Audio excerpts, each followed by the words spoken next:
Welcome to the Sisters of the Shire podcast. I'm Ashley. And I'm Abby. And do you know what today is? What is today? Do you know what magical day it is today? Oh, isn't it someone's birthday? It's Hobbit Day. National or International Hobbit Day. Oh. And I was telling my kids about dressed differently. I take it as to be the coziest you can be. It's Hobbit Day. Leggings and a hoodie. I am cozy. Do you know why? Do you know why it's today? Okay, that's why. It's because it's someone's birthday. It's Bilbo and Frodo's birthday. Aha. Thank you, Instagram. So, yes. Well, I have it on my phone calendar. Of course you do. What do you think the Hobbit birthday song was? Something adorable, I feel like. Well, it has to be something adorable. I hope you get more hairs on your toes and your garden is green and yeah. Yeah. And your garden grows. You get more hair on your toes. Yeah. I absolutely love this. Someone please continue our work. Yes. Anyway, so it's September 22nd and I was talking to the kids about it today and they're like, "What's Hobbit Day?" And I'm like, well, first of all, character. Get rid of those children. I was like, it's a character. Just kidding. It's a character in Lord of the Rings and The Hobbit and Tolkien. They're like, oh, because they know what that is. I've talked to them about it before. And so they're like, what do we do for Hobbit Day? I'm like, well, we have second breakfast and we have a lot of meals and we go work out in the garden and we wear comfy clothes and we eat good food. And what's another Hobbit thing we could do today? We don't drink. I told Fox. I told Fox, and you have to go on an adventure. Oh yeah.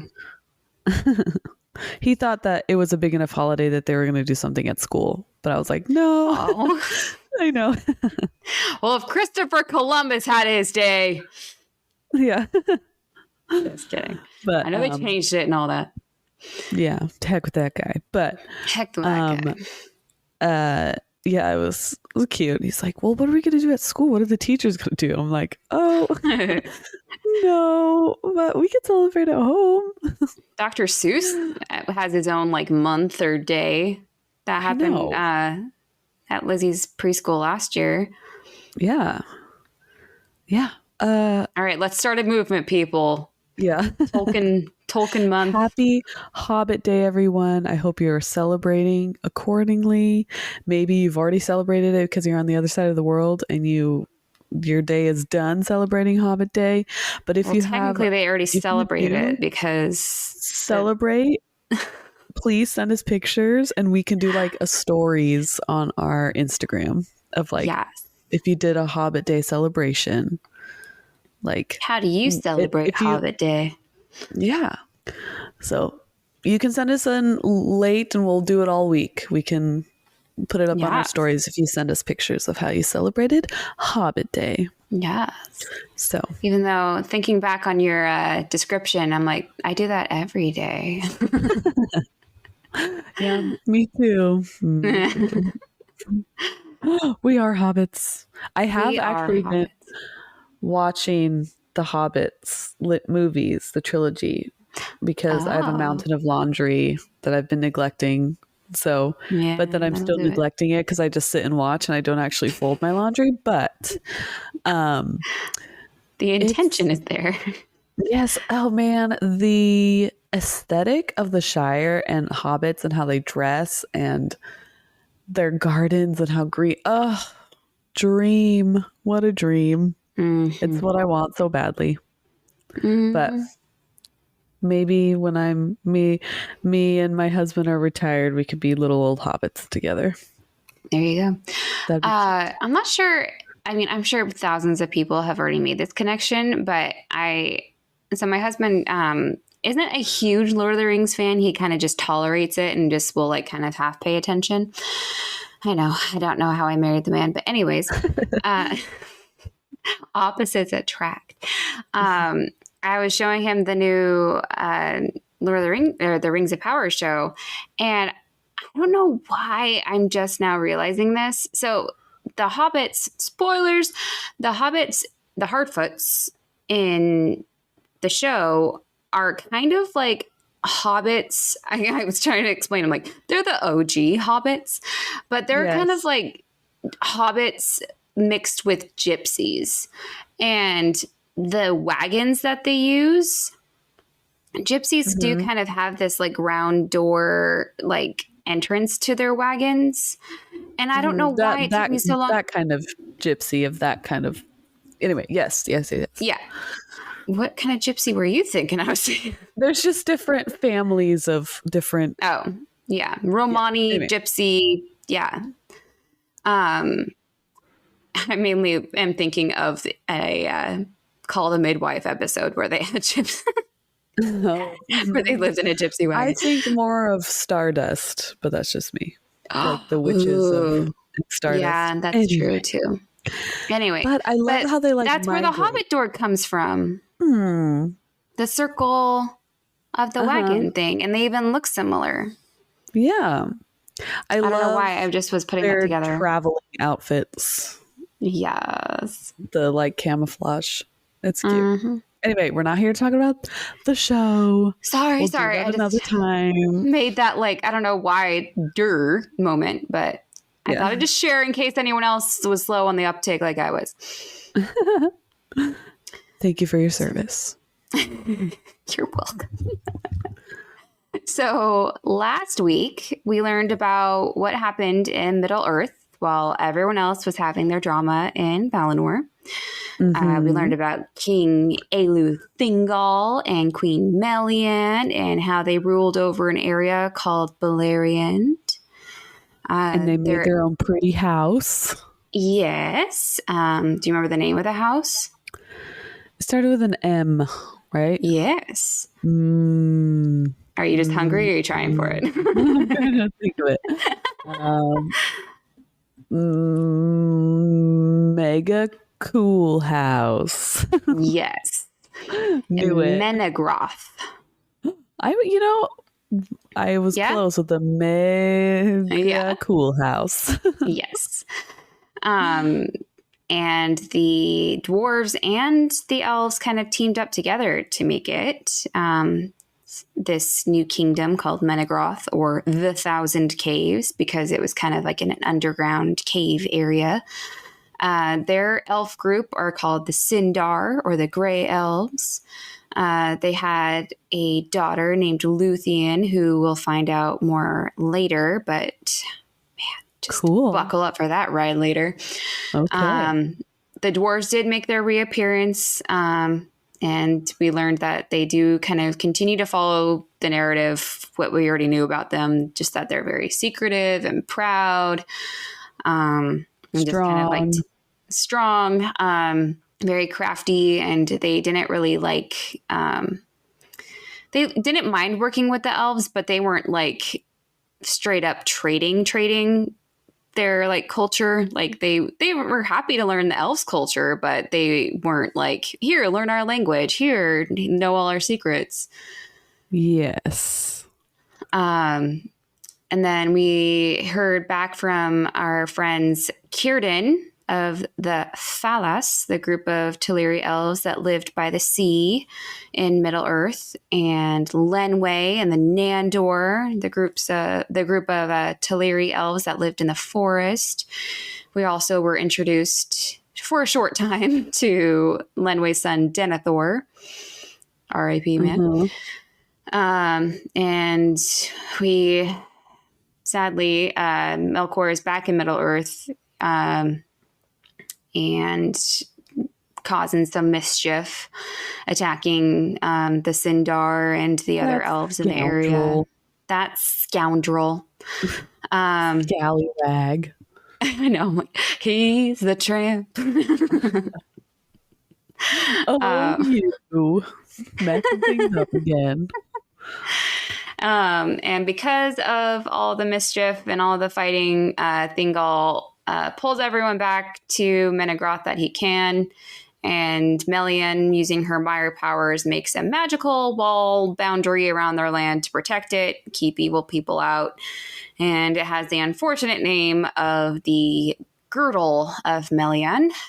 So that's to keep everybody out of their like cave area, like their cave. So I posted a map of it this morning just because I needed a visual. So think of the Melian is like kind of around the county of Doriath, and Menegroth is a specific city capital.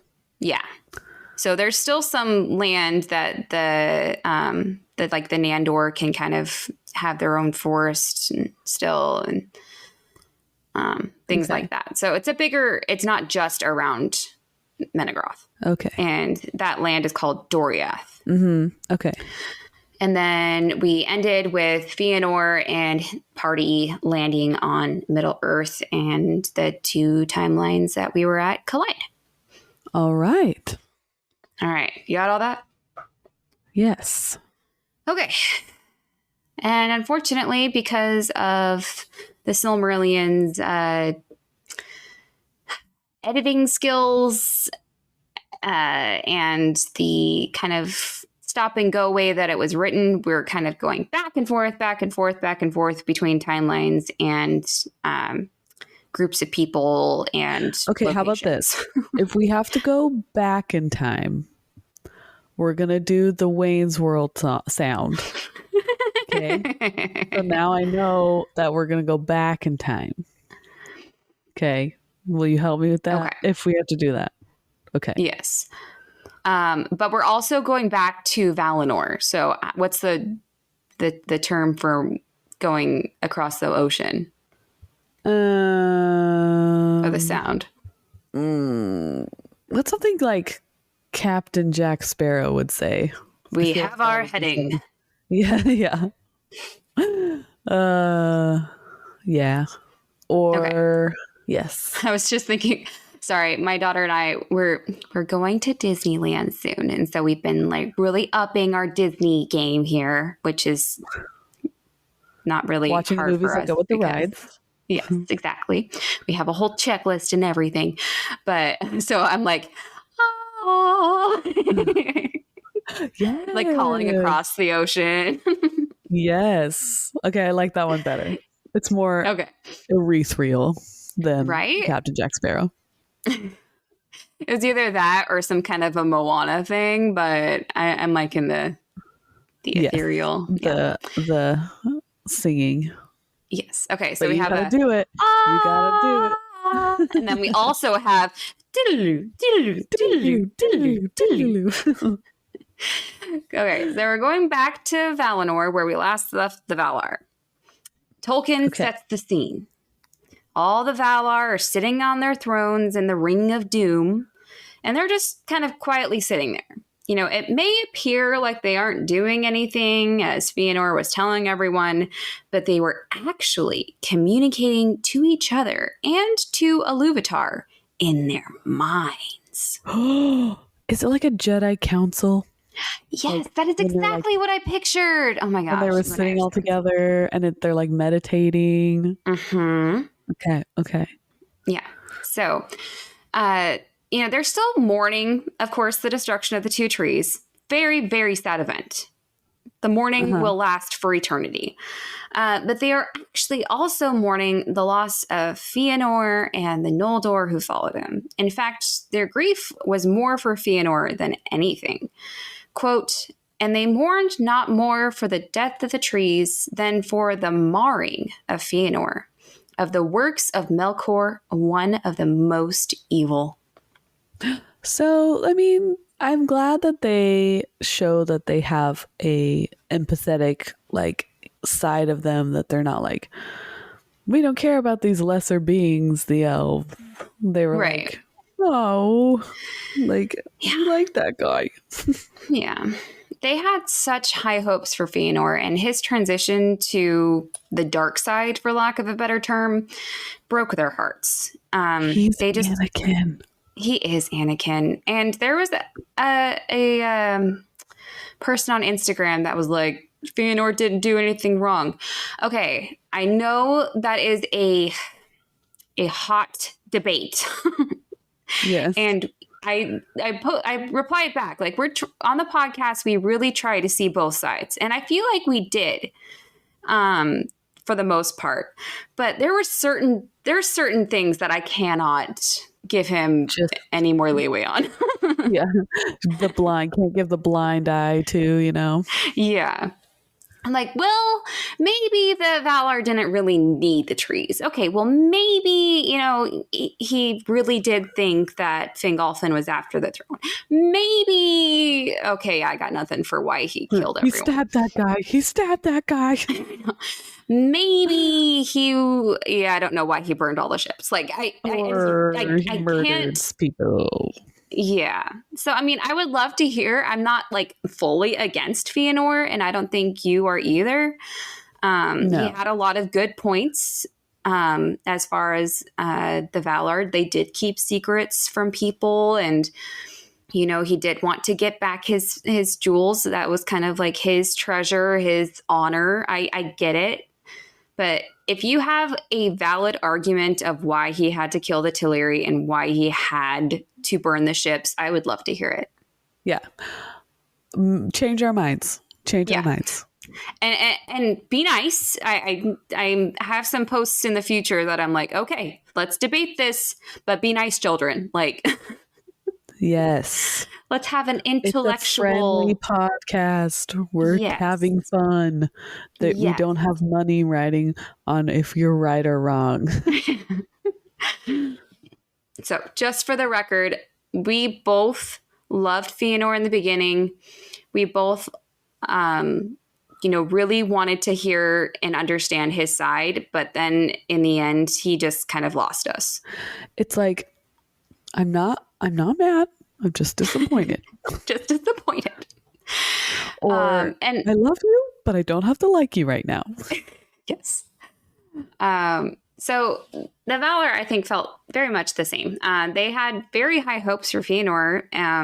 They describe him as, quote, the mightiest in all parts of body and mind, in valor, in endurance, in beauty, in understanding, in skill, in strength, and in subtlety alike, of all the children of Ilúvatar, and a bright flame was in him. Cool. I mean, it just sounds like he's just very stubborn in his ways. Like, he can't be persuaded, unless he thought of it himself, Right. Like, there could be like whisperings in his ear, but then he has to think of it himself for him to follow through. A typical man. Sorry, not all, but we all know that one guy we're talking about. Yes.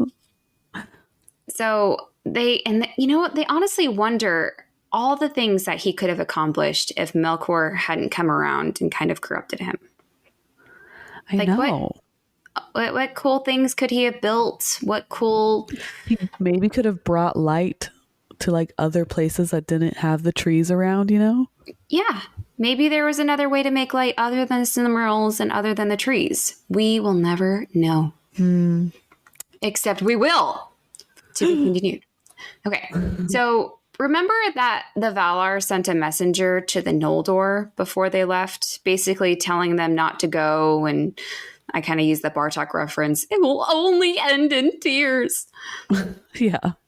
And Fëanor basically responded saying that he was going to go no matter what. Even if they did die, it would be so epic they would sing songs about them. Mm-hmm. Well, this messenger returns to Valinor, relays the response to the Valar, and this just breaks my heart. Manwë wept and bowed his head. Oh no. But when the messenger told them about the part of Fëanor's message about their deeds being so epic they would be put in song, Manwë, quote, raised his head, as one that hears a voice far off. And he said, "So shall it be. Dear bought those songs shall be accounted, and yet shall be well bought, for the price could be no other. Thus, even as Eru spoke to us, shall beauty not before conceived be brought into Ea, and evil yet be good to have been." Huh. Yeah, so I understood the first part, but the second part I was very confused. So yeah. he's basically saying here, yes, there will be songs about Fëanor's deeds. It will cost them their lives, but there would be no other way to perform such deeds. Uh-huh. But then the last part, like, I think he's saying that Iluvatar, Eru, told them that after they pay with their lives and their deeds are made into song, beauty will be brought into the world. Is that what he's saying? Like, I was very confused by that line. Maybe he's saying by the time there's the song of like it being passed on, it's like legend, the bad things have passed and it's peace again. Maybe. Yeah. I don't know. Yeah. I was very, wait, what? But then Mandos chimes in ominously, as he always does. It's the Debbie Downer music. Yes. Quote, "And yet remain evil. To me shall Fëanor come soon." Dang. Yeah. So the first part, again, I don't understand this. So is he contradicting Monwë, saying that even after Fëanor comes to him, aka dies, things will still be evil? Like, this part confused me.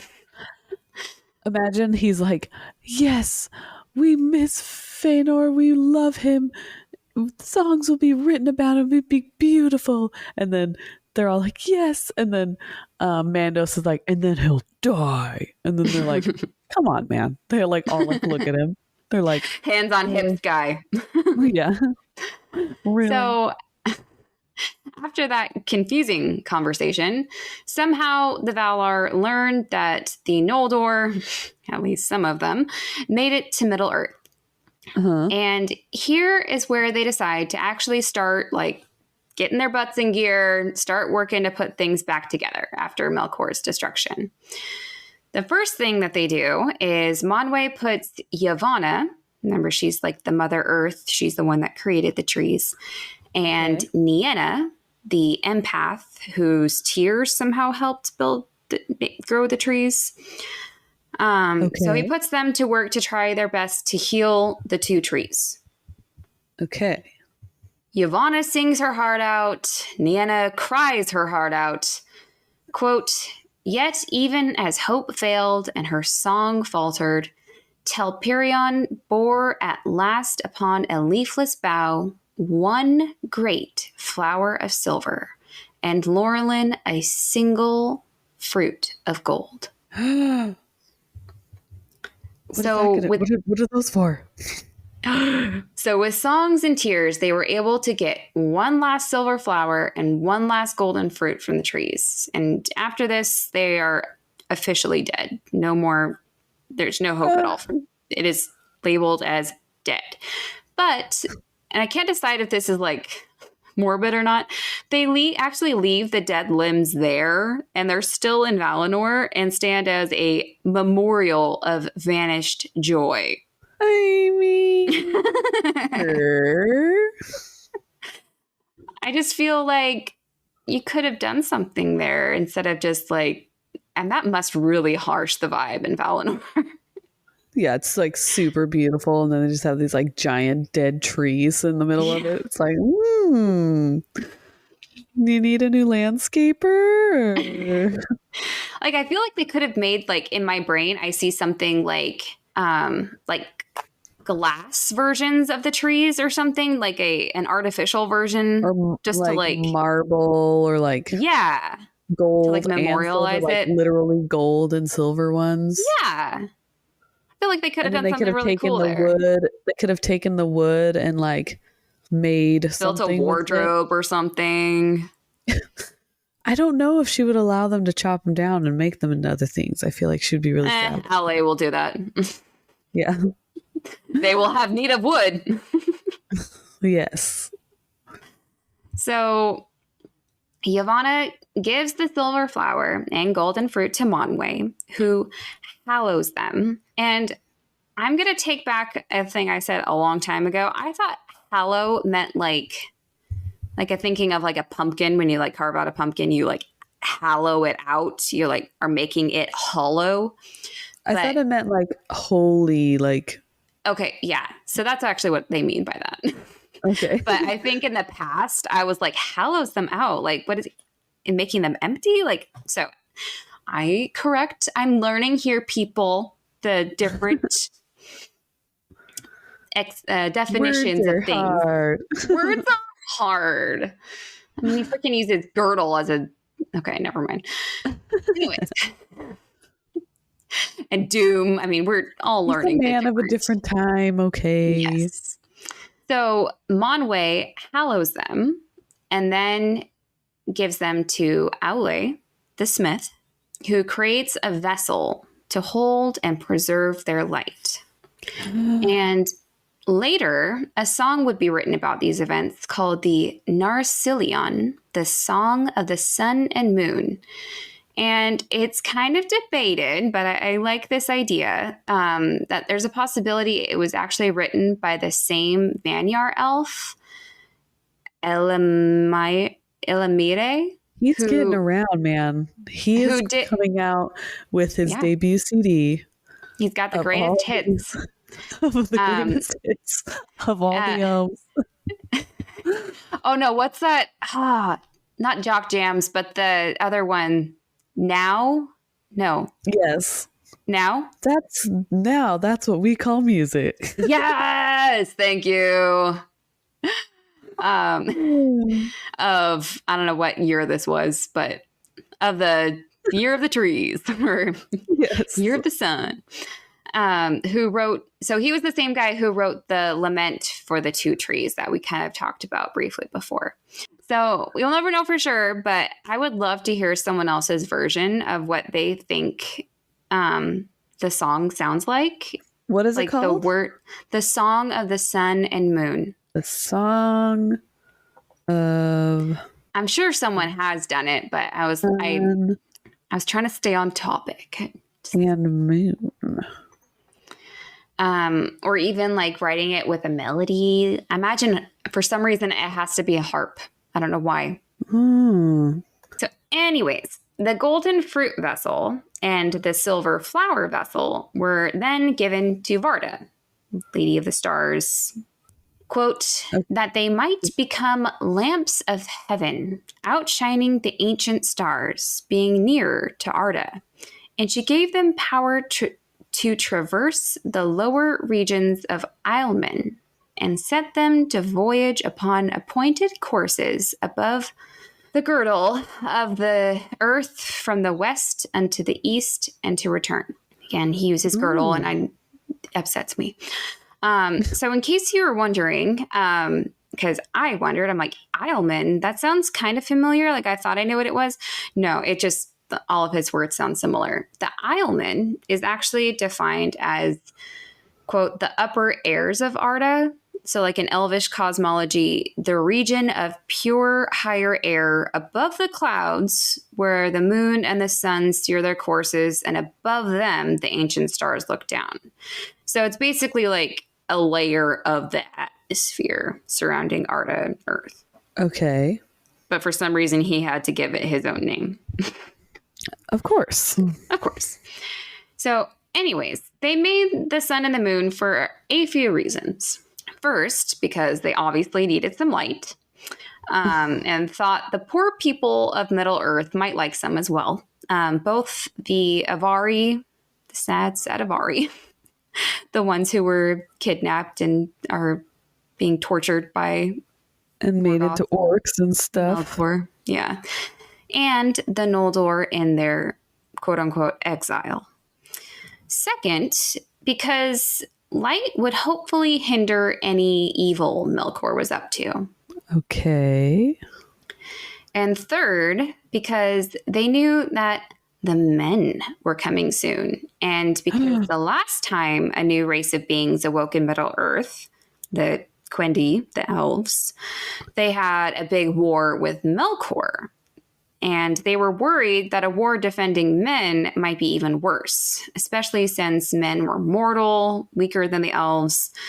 The Valar didn't know where they would wake up, so this new sun and moon would shine over the whole of Middle Earth, hopefully to kind of protect the men as they awoke and, settled until they figured out where they were. Yeah. Yeah. The men need the help, So the moon was called Isil the Sheen, or Rana the Wayward. And I'll explain why he's wayward here in a minute. The sun was called Anar, the Fire Golden, and Vasa, the Heart of Fire that awakens and consumes. Whoa. Quote, we just call it the sun. There's the sun. Yeah. The Quote, big yellow one's the sun. I knew you'd catch on to that. Oh, Brian Regan was such a big part of our childhood. Quote, for the sun was set as a sign for the awakening of men and the waning of the elves, but the moon cherishes their memory. So they knew that the men were coming, so they're like, okay, let's make a sun. Why didn't they make a sun to begin with? Like, why didn't they have a sun for everybody else? Well, if you think about it, because they make a very big distinction that the sun is the men's favorite light, and the moon and the stars are the elves' favorite light.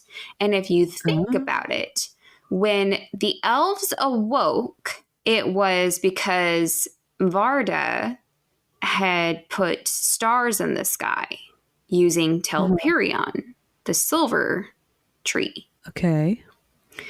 And the moon is also using Telperion. Yeah. I mean, I think it's aesthetically this I feel like I always see elves in kind of more the Twilight Night kind of situation.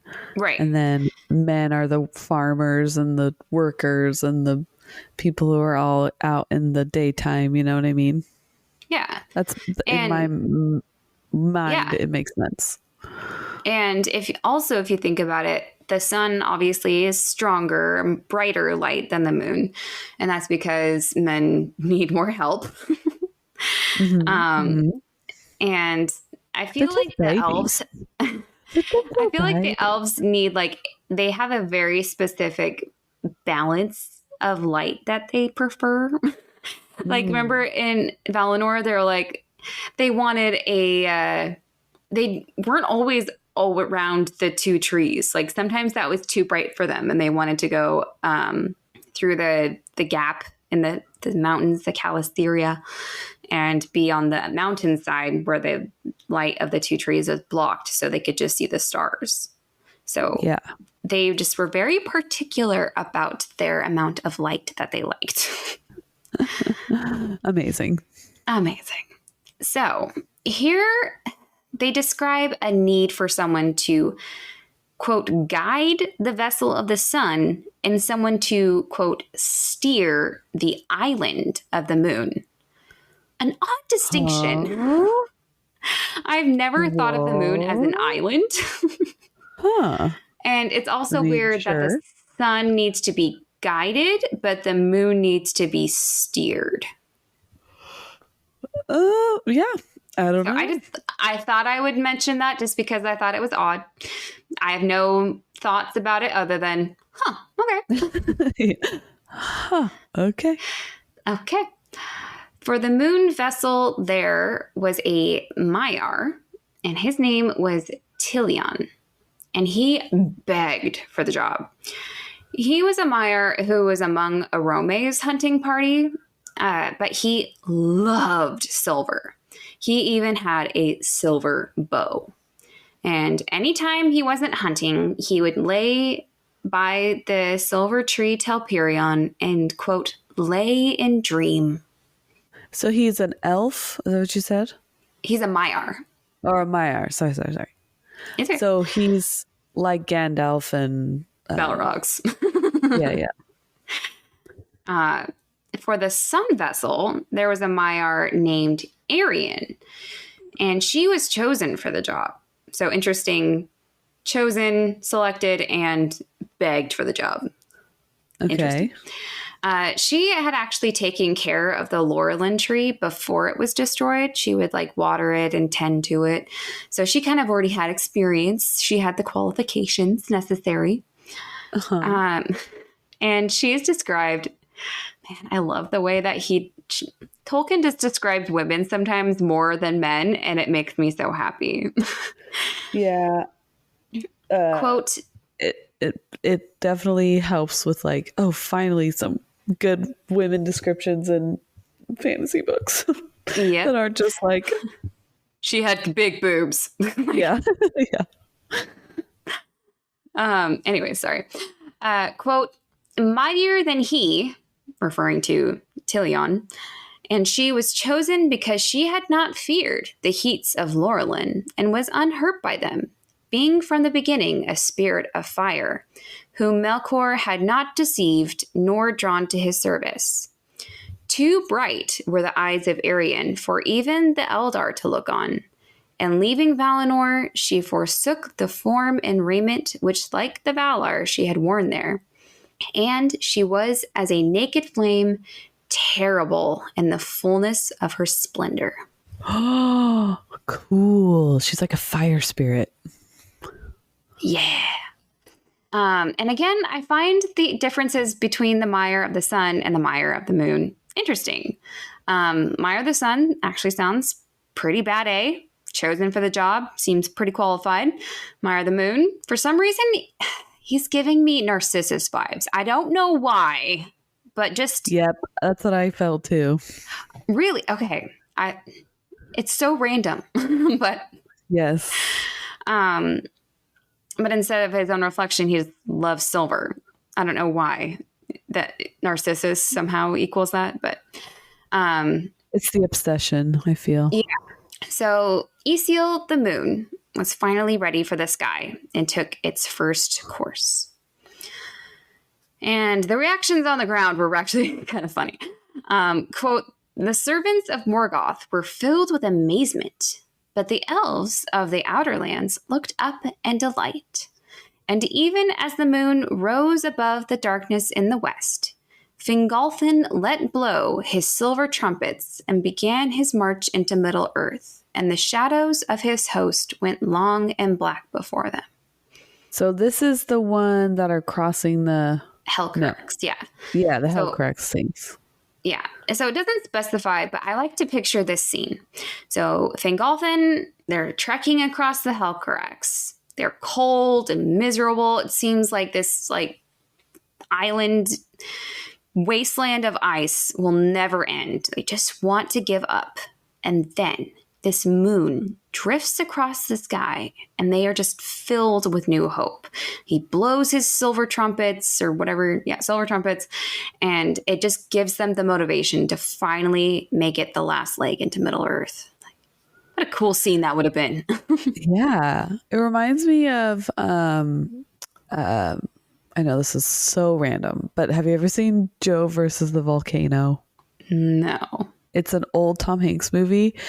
And there's a scene where he's like floating on a raft in the middle of the ocean, and it's like completely black and like there's nothing around.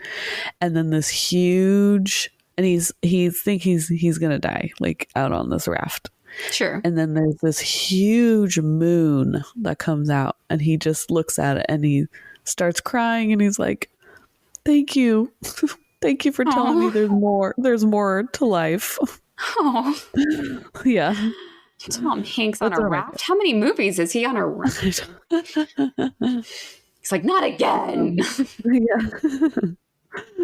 No Wilson, though, this time. The moon was his Wilson. Yes. Wait, let me find the quote because it's actually very good. I'll find it. Keep going. I'll find it. So The moon goes across the sky 7 times. Doesn't explain why. A week, I guess. I don't know. Before the sun is finally ready.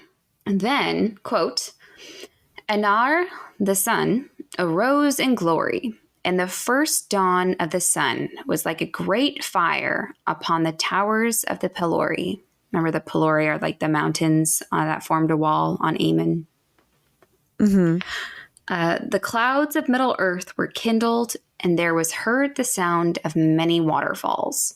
Sorry, were they all ice before, and now they've melted because of the sun, or is the sound quality is better with light? Yeah. Yeah. Sorry, I just had that quote. I'm like, all of a sudden there's waterfalls. Okay. Then indeed, Morgoth was dismayed, and he descended into the uttermost depths of Angband, and withdrew his servants, sending for great reek and dark cloud to hide his land from the light of the day star. Mm. He was like, yeah. Hiss. It reminds me of that scene in Wallace and Gromit when they're starting the rocket. It's the old Wallace and Gromit. Do you know what I'm talking about?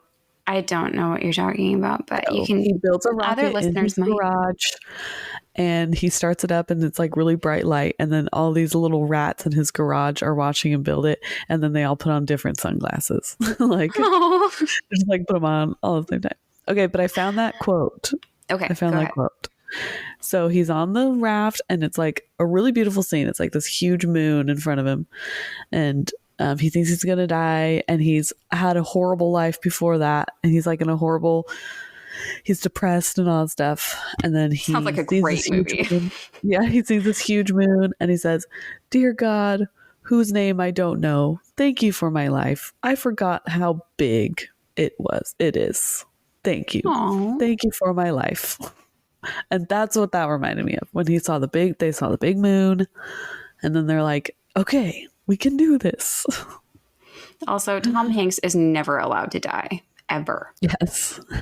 Ever. He's a national treasure. So, anyway, sorry. Now, Varda, she wanted the sun and moon to kind of act like the two trees had, kind of waxing and waning from each other. Never both on at the same time, but just kind of like slowly on, slowly off. And that is how the first... Conserving power. Yeah. That power bill, you know? And that is how the first new days were counted. However, Tilion, I can't help but think he didn't take this job very seriously. He had a tendency to be unpredictable. He would drift off course or change his speed, and sometimes he would even get too close to Arian. Quote, drawn by her splendor, though the flame of Anar, the sun, scorched him, and the island of the moon was darkened. So I feel like he's not very good at his job. He's not very good at his job. But I feel like Tolkien is trying to work in like cycles of the moon, the different phases, and like how the moon and the sun like work in the sky. But it was just very confusing to me, this whole chapter. Like he's like talking about, and then he would move this way, and it just got very technical. So just take my word for it that Moon was not good at his job. Yes. And that Tolkien is really trying to make his story work with the actual sun and moon that we see. Yeah. You did it, Tolkien. Sure. Yeah. We figured it out, kind of. So because of Tilion's waywardness, remember he was one of the moon's names was the Wayward. That's why. Okay. And also because Lorien, the Valar of the Dreams, and he was Ermo Lorien, and Este, the Valar of Healing. Kind of taking a deep cut there. Haven't talked about those two in a while. They said that sleep and rest had been banished from the earth, and the stars were hidden. So they're basically saying, like, you know what? The light of the sun and the moon is just so bright. No one can sleep. Yeah. Yeah. That's not good. No. So Varda is like, okay, scratch this idea. Instead of waxing and waning from each other, and I'm sorry, this might be a little confusing. I tried to just put in this part to, as this was like the easiest part to understand, believe it or not. Quote, so Varda allowed a time wherein the world should still have shadow and half light. Anar, the sun, rested therefore a while in Valinor, lying upon the cool bosom of the outer sea. And evening, the time of the descent and resting of the sun, was the hour of greatest light and joy in Aemon. But soon the sun was drawn down by the servants of Ulmo. Remember, he's the Valar of the seas and water. Yeah. And when then, in haste, under the earth, and so came unseen to the east, and there mounted the heaven again, lest night be overlong, and evil walk under the moon. But by Anar, the sun, the waters of the outer sea were made hot and glowed with colored fire. And Valinor had light for a while after the passing of Arion. Huh. So it wasn't like a daytime like Earth, or was it? So see how it's a little confusing? That was the easiest part to understand of how they do the cycles. So from what I understand, correct me if I'm wrong here, people, but so the sun will take its course across the sky, and then it will land in the sea, and it will just kind of lie there, and she'll take a break. And apparently from the sea, only her light would turn onto Aemon, but the rest of Middle Earth would be nighttime. And then when nighttime was over, somehow the servants of Ulmo would like basically pull her under the earth so that she could start her rotation again from her circle. You know what it reminds me of? I feel like I'm talking nonsense. When you see a play and they exit one side and then they have to run around the back of the stage and get dressed, and they're like a quick change, and they're like, hurry up, you gotta get ready, and then it's just like, okay, and then they have to run on the other side and yes, like go to that side of the stage. Yes. I just don't really understand. And it's also mentioning that, so after Anar, Arion, the sun, goes under the earth and goes back around, somehow her waters that she was lying in, like, stayed hot, and the light somehow still was glowing there. So Valinor kind of already had light. It's that scene in the show that was it was dark all around when they were on the boat, and Galadriel was but it was super bright. That's what it looks like to me in my brain. Right. That's what I feel like it would be. But I do love this picture of Arion just kind of laying on the ocean. I just kind of imagine this fire spirit, and her hair is like fire, and it's super long, and it's just in the ocean, and it just makes some sort of a sunset. Yeah. And then all of a sudden, Ulmo and his servants would just act as her alarm clocks and be like, okay, time to get ready for school. Yeah. Get your shoes on. We're going. Where are your library books? I told you to put them in your backpack. Did you even brush your hair? Yeah. Girl, come on. Let's do it. My life. So then Varda wanted the moon, Tilion, to kind of journey across the earth in the same way. But as we have kind of figured out, Tilion's not the most responsible. He didn't always move on the right path. You know what his energy he's giving me? Very much like trust fund kid, yeah, boy. Yes.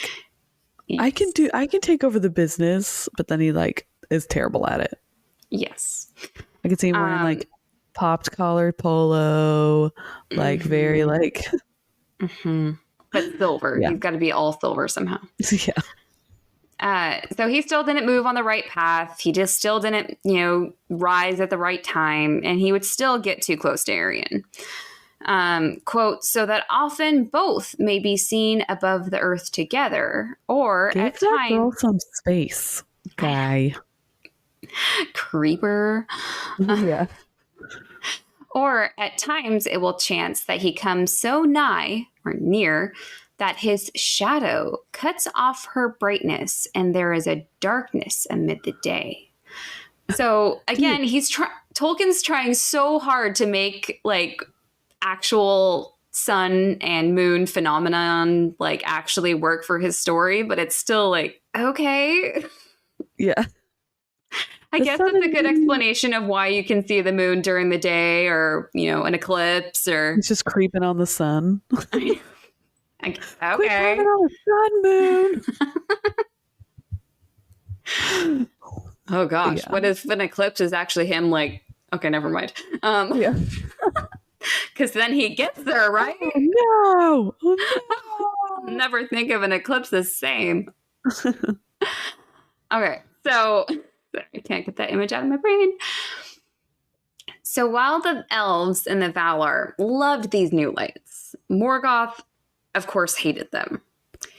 Quote, and was for a while, son, yeah, and was for a while confounded by this unlooked for stroke of the Valar. So he's like looking around, like, what the crap is it? What? Who did this? Who did this? Wait, they got lights now? Whoa. And I don't know why he's giving me Grinch vibes in this scene. Like in his fortress tower. Yeah. Like the audacity, the unmitigated God. Like, yeah. Sorry. I really love Jim Carrey as the Grinch. So no, remember we made another Grinch. I know. To him where he was making his list and he's like, solve world hunger, tell no one. Oh, I can't wait for Christmas. Okay. Have dinner with myself. Can't cancel that again. Cancel that again. Wrestle with my self-loathing. I'm hooked. Yeah. Jazzercise. Okay, sorry. We have to stop. We'll never stop. Okay, so Melkor, Morgoth, whatever we're calling him these days, he decides to try turning Tilion, the Moon Maiar guy, to the dark side. Which the moon does have a dark side. But when I first read this, I was like, oh no, because of all the people, like, yeah, Tilion probably would. Like, yeah, he's got that vibe. He's got that vibe. He's weak. Yes. But all it really says about this story is this. Quote, then he assailed Tilion, sending spirits of shadow against him. And there was a strife in Isleman, remember that's like the atmosphere that the sun and moon are in, beneath the paths of the stars. But Tilion was victorious. He actually did a good thing. Yeah, I'm like, well, at least he took that seriously. Yeah. He didn't mess that up. Good job. Good job. He did one thing right. Morgoth didn't even want to try messing with Arian, though, the Sun Maiar. He was straight up scared of her. And actually, it mentions he didn't even have the power to face her. Even though his forces were getting stronger and they did his evil bidding for him, he actually was putting some of his own power into each of these creatures. And he was getting slowly stretched thinner and thinner. Like Horcruxes. Like Horcruxes. Quote, and he himself became ever more bound to the earth, unwilling to issue from his dark strongholds. With shadows he hid himself and his servants from Arian, the Sun Maiar, the glance of whose eyes they could not long endure, and the lands near his dwelling were shrouded in fumes and great clouds. Wow. Yeah. Metal. She's so bad. I love her. And she's actually giving me kind of, I could not remember, Phoenix from X-Men. I couldn't remember her other name. Jean Grey? Yes, thank you. Or like Captain Marvel. Yes. at like her full power vibes. Okay, are you on your computer? Yes, I am. Look up Icarus and the Sun. Oh, No, it's like a, what is it called? Graphic novel. oh, Gabrielle Piccolo book. Uh-huh. That's who I think of in Oh, my brain. well, why is she shirtless in this scene? What is happening? She's the sun. But in this one, she has a shirt. Oh. Sorry. You guys need to stop objectifying women like this. But that's what in my brain. Ooh, Her like this scene, long, her like glowy, hair is like really cool. yeah, her long glowy hair and everything. Yeah. Yeah. Anyway, I like it. Anyways, so after the Valar saw that Morgoth was trying to get to Tilion, the Moon Maiar, and had luckily failed, they were worried what he was going to try next. And do you think they were also worried he was going to turn them Buddy, we're so proud of you. Good job, bro. They kept remembering the last time they went to war with Melkor Morgoth on Middle Earth and the destruction that it caused. I'm not sure if you remember that battle. It was the one that we had the fun imagining of. Yes. Epic. And the elves were like kind of like far away, but they could still hear what was happening. And they're like, what's going on, guys? Mom and dad are fighting. Yeah.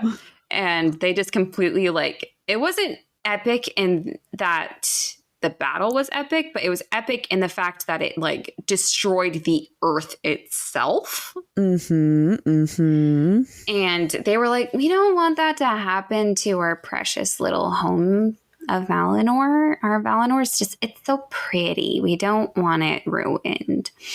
Yes. So they decided to raise their boundary great wall of a mountain range, the Pelori, even higher. Because some reason that will keep him out. Like, yeah. Sorry. I'm seeing a flaw in this plan. Quote, to sheer and dreadful heights. Their outer sides were dark and smooth, without footholds or ledge, and they fell in great precipices with faces hard as glass, and rose up to towers with crowns of white ice. So it's like, for some reason in my brain, it's like obsidian mountains. Yeah. Yeah. That'd be cool. Yeah. But then I want a random, very dumb man to go, the cliffs of insane. Yeah. And as formidable as that sounds, they still put a watch on the mountain range just in case. He has to have really good. That wasn't enough. They needed, right? They did leave the Calasyria, the kind of Can't they turn into a cloud? Sorry, keep going. That's my problem with it. They did leave the gap in the mountains, the Calasyria, open, however, because there were still elves living on Aemon. They like to go back and forth from Valinor, because remember, the Ingwe and the Vanyar... They have an annual pass. They do. It's a toll booth. What's your reason for traveling? Yeah, Business or leisure. Business or leisure. So Ingwe and the Vanyar were still in Valinor. Remember, they were the kind of golden elite. They like to hang out with the Valar. But also Finarfin, the brother who went back to Tirion, there still had some of the Noldor there. And is that Galadriel's dad? Yes. Good job. Okay. So they were still there. Ingwe and the Vanyar were still there. But they still liked to travel through to, quote, breathe at times the outer air and wind that comes over the sea from the lands of their birth. And of course, there are still some Teleri left in Alqualande. Doesn't say how many are left, but not everyone died. And so the Valar didn't want to keep them separated from each other or from themselves. So they did keep that open, but they did build some strong towers and they kept lots of sentinels to keep guard. And This is also when the hiding of Valinor, or the Nurtale Valinoreva, was set. Ooh, good pronunciation there. Thank you. I'm sure someone's out. You did it wrong. I don't care. It sounded cool. The cooler it sounds, The more right it is. Yes. So this is kind of, and spoilers, this is kind of giving an explanation of why Valinor was so hard to get to during the show, the Rings of Power show. Like, they made it sound like a really big deal that they were going to go back to Valinor, right? Well, that's because you couldn't just go back and forth from Valinor to Middle Earth. And this is why. All the seas around Valinor were filled with shadows and bewilderment. And if a mariner were to sail nearby, a great weariness and loathing of the sea would come upon them. Like a Bermuda Triangle? Yes. And it gets worse. And anyone who managed to get on any of the islands nearby would be trapped there and would sleep until the change of the world. What the? Yeah. They sound like they're like, yes, come live with us in Valinor. But if you try to get here by yourself without invitation, you're going to be like in like perpetual hell, evidently. Yeah. Yeah. So, and this is what Mandos meant when he told the Noldor that Valinor would be cut off from them, that they would be exiled, is because there would be no way back. You only get to go why once. In the show, it's such a big deal that these people were allowed back, and then that like wall closed. They had to earn it. Exactly. They had to be invited. Yeah. And in later days, messengers would attempt to sail to Valinor, but no one ever made it except one, the mightiest mariner of song. But we don't know who he is yet. Okay. So the Valar are now safe. Yeah. He did it. He used his map and he went to the upside down and yeah. So the Valar are now safe behind their mountain wall, their cloak of invisibility, and it's not really, they're really cutting themselves off from Middle Earth, and they're kind of leaving Morgoth to just do what he wants there. They're not really, they're cutting people, they're keeping themselves safe, but they're also hiding themselves and making themselves less available to help, if that makes any sense. Yeah. Not the greatest empathy move on their part, but... Right. And Olmo was actually the only one of the Valar who seemed to keep track of things using his connection to the waters around the world. And this time would be known as the Years of the Sun. And unfortunately, it does go by a lot quicker than the other time periods. But in Middle Earth, life was growing. You know, they had the sunlight, and Beleriand was in its prime. They even describe it as a second spring of Arda. Beautiful. And at the first rising of the sun, the men were awoken. So Iluvatar made the men. He wasn't like a dwarf hobbit ant situation. No, this was a plan. They were the second children. Oh, the middle child. So, are you ready for all the names that the men get? They're both awesome, but also horrible. Are you ready? Chad, Brad, Tucker, Jackson. Oh gosh. Okay. So these are the names that the men would be referred to by like the elves. Okay. They are known. Are you ready? Okay. There's quite a lot of them. The Hildor is their main like elf name. But then Hildor? Hildor. Not Hodor. Hildor. Is their main who? That's like their main, kind of like that's their Quenya, or not, that's their Quendi name. We'll say that. That's, how when the elves first awoke, they were all called the Quendi. So now that the men are Oh, awakened, they are all known as the Hildor. But then Hildor. they get fun nicknames that are kind of rude. So they're also called the Aftercomers, the Atani, the Okay. Second People, the Followers, the Afterborn, the It sounds Sickly. like such like older siblings that are like, Yep. I didn't The want you here. Mortals, the Usurpers, Oh the no. Strangers, the Inscrutable, the Self-Cursed, Oh my gosh. the Heavy-Handed, the The ugly. Night-Fearers, the Children of the Sun, or the younger children of Iluvatar. Oh my gosh. It's the energy of like, you're adopted.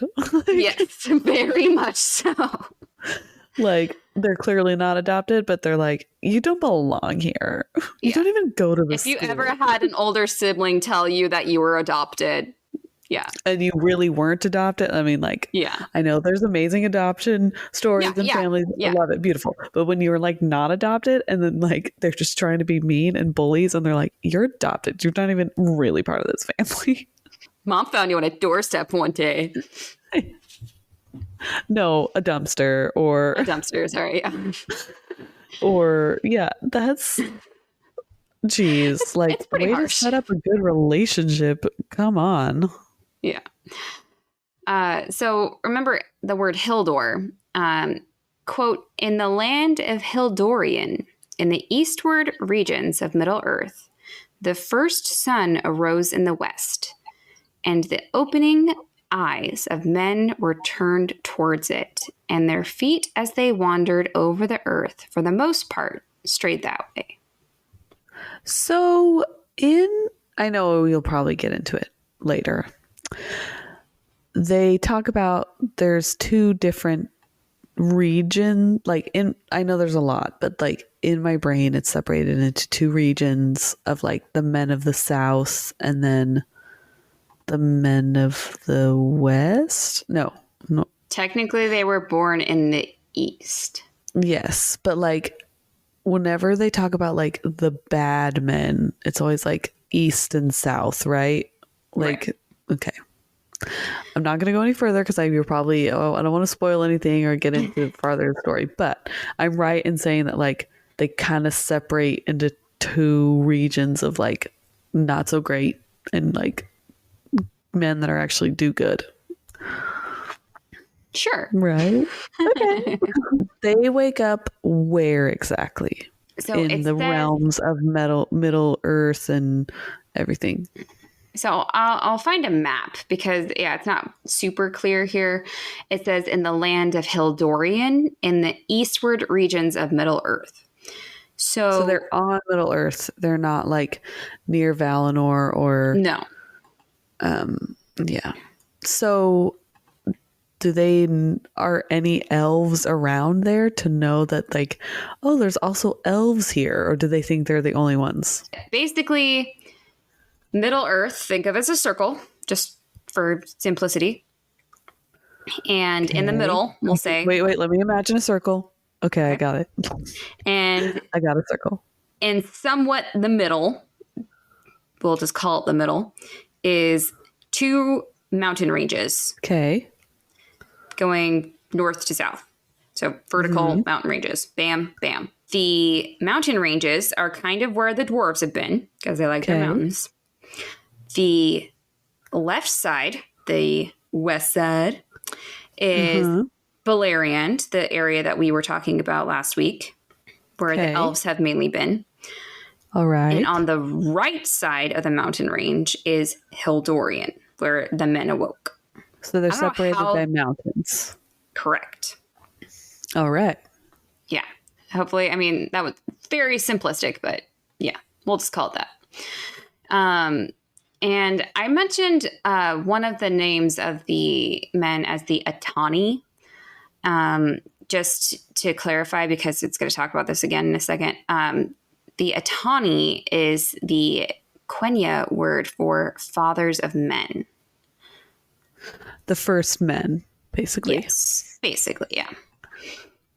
And from here, it will like kind of like Durin is known as like the first of the dwarves, and then they later, that goes down from there.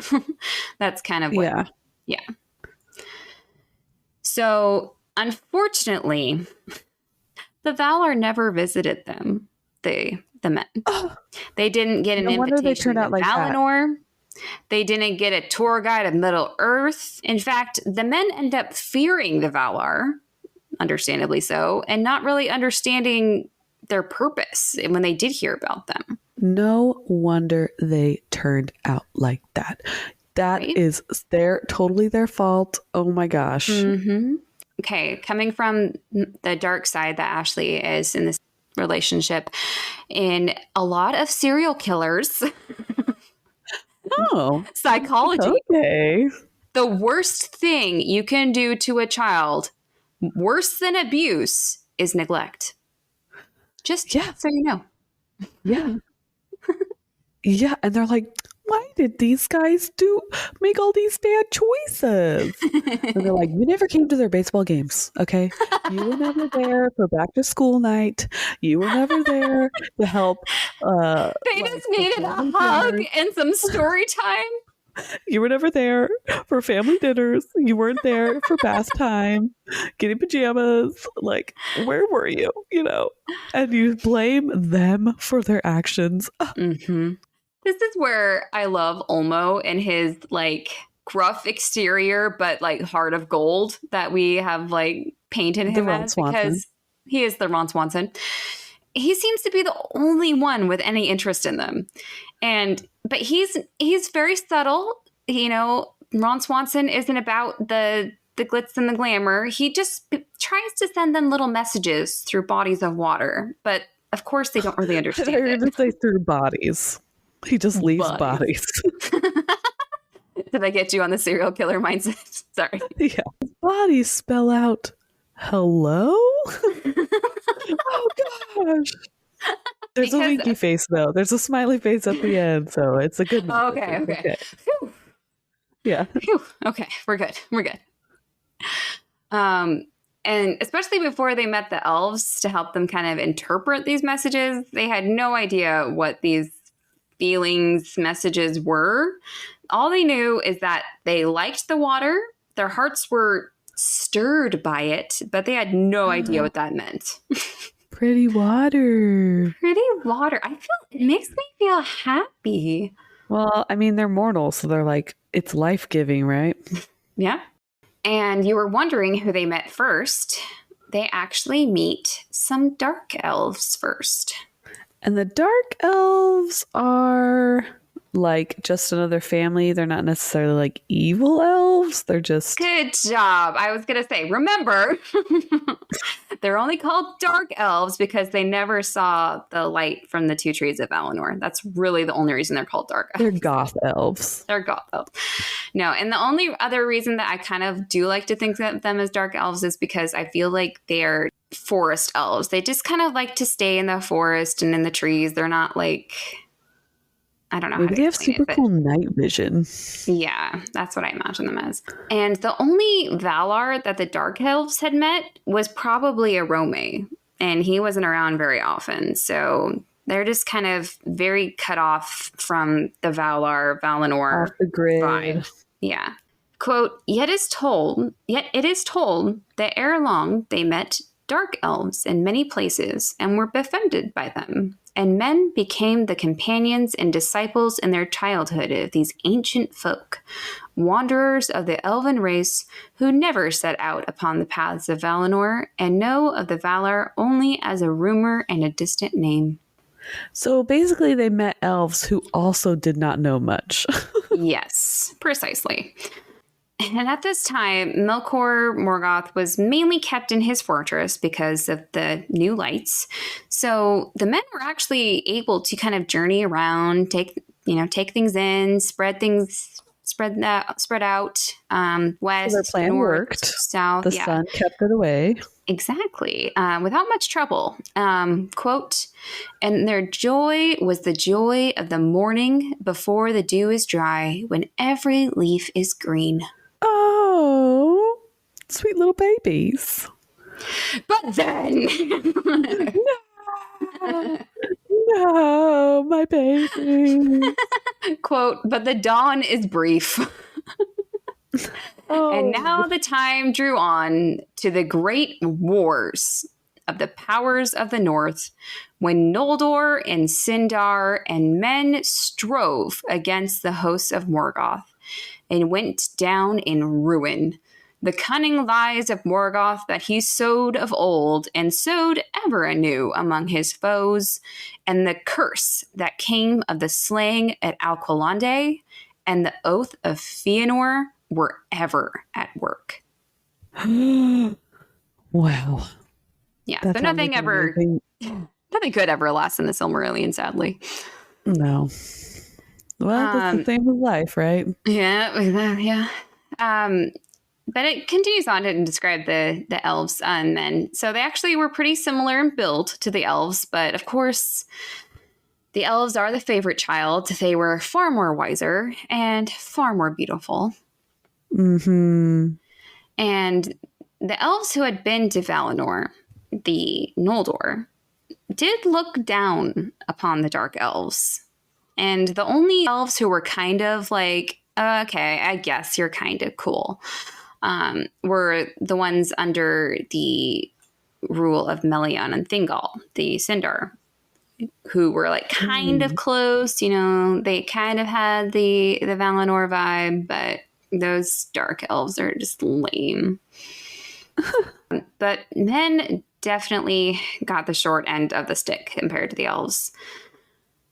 Quote, men were more frail, more easily slain by weapon or in mischance, and less easily healed. He fell off a Subject cliff. to sickness and many ills, and they grew old and died. Oh, see, that would be hard because, like, it's that quandary of like the immortal of like you just watch all your friends die. Mm-hmm. You know, Mm-hmm. that'd be hard.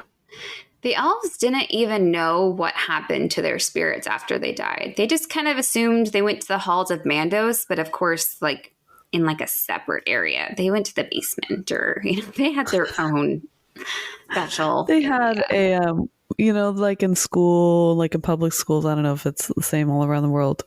The like extra like trailer thing outside. the portable.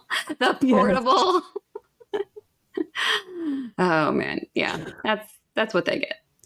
Yeah. But in time, the relationship between the elves and men would become tenuous by plan of Morgoth, of course.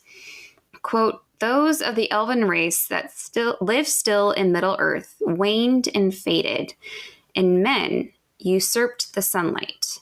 Then the Quendi wandered in the lonely places of the great lands and the isles, and took to the moonlight and the starlight and to the woods and caves, becoming as shadows and memories, save those who ever and anon set sail into the west and vanished from Middle Earth. Mm-hmm. So this it makes sense to me. Like it does paint the picture of how we see the elves in the Lord of the Rings movies. How doesn't seem to be a lot of them, but they are in you don't small see groups. Big cities of them. Right. And they are in the kind of caves and in the forests and just kind of separated from everyone. And there was even a quote in the latest episode of Rings of Power. One of the guys on Numenor was like, and then the elves will bow to man. Like, in what way do you think you are superior to an elf? Yeah. Like, I just Remember, you're adopted. remember you're adopted. And remember, you're not as pretty. You're not as smart. And you don't live as long. Like, I just don't understand how men ended up being as the main populace of Middle Earth. When clearly, other than like the elves being like, forget this, I'm just going to go off and retire in Valinor. Yeah. That's all. Like, that storyline doesn't make sense to me. Mm-hmm. But yeah, it doesn't. No. But at this time, the elves and men are still on the same side, and they actually learned a lot from each other and considered themselves allies and friends. And in fact, the rare union of elves and men would create some of the most legendary heroes that we will read about later in this story. Wow. The end. I'm excited of that chapter. Wow. Yeah, that's where I'm going to leave you today. And yeah, next week, or next chapter is quite a doozy. So I hope you enjoyed your little picturesque painting of the sun and the moon and the description of the adopted children. The redheaded stepkids of Middle Earth. Yeah. I find it hilarious that they gave them so many bad names. It's like, could you just give them one good thing? Nope. They have to come onto this earth already with that. Like, come on. That's so funny. Anyway, well, thanks for teaching me today. You're welcome. We have a new listener from a new country. You ready? What country? You ready? Oh, okay, wait. Let me guess. I'm going to guess. Peru. No, I'm waiting for that one, though. It's where Anna and Elsa are from. Disneyland? Burbank, California? Is it Norway? Yeah. Woo-hoo! So thank you, listener from Norway. Welcome to the sisters. We're excited to have you in the Shire with us. Yeah. I love that we have so many countries. We're so spread out, and I love you all. Woohoo! But for those who celebrate, have a wonderful Hobbit day. Oh, did you have a word for us? Oh, I do. Well, did they have a word for Hobbit in Elvish? Or they probably don't say Hobbit. They probably say like a word like meaning Hobbit, like small man. So someone like made a word. So it's like, it's not in the books, but they made the word from Elvish. Yeah, they made it work. Anyway. Yeah. Yeah. And it's Ring Day. And it says the Quenya word meaning Ring Day, the birthday of Frodo and Bilbo Baggins. And it's Cormare. Cormare. Cormare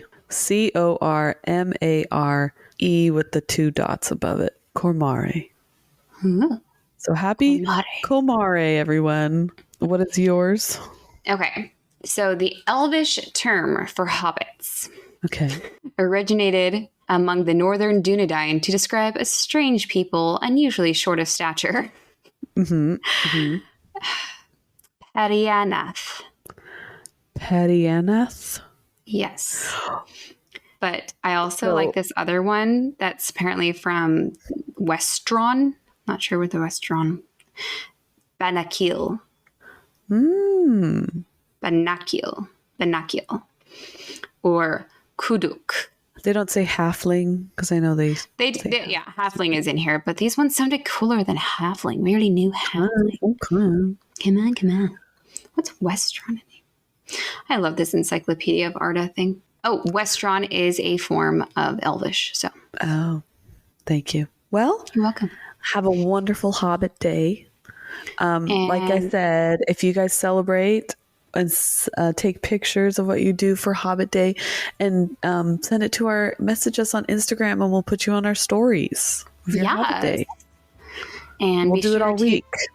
Rate and review on all the platforms that you listen on. Share and tell with your friends. Yes, comment on the post. It only takes a few minutes of your time. That really helps us out. So please, please, please rate and review. Follow us on Instagram at Sisters of the Shire Podcast, and feel free to message us or comment. We love hearing from our listeners. Just be nice, we ask. Yeah, we're sensitive. We're sensitive souls. And until next week, I've been Ashley. And I'm Abby. And thanks for joining us. We'll see you next time. Bye. Bye.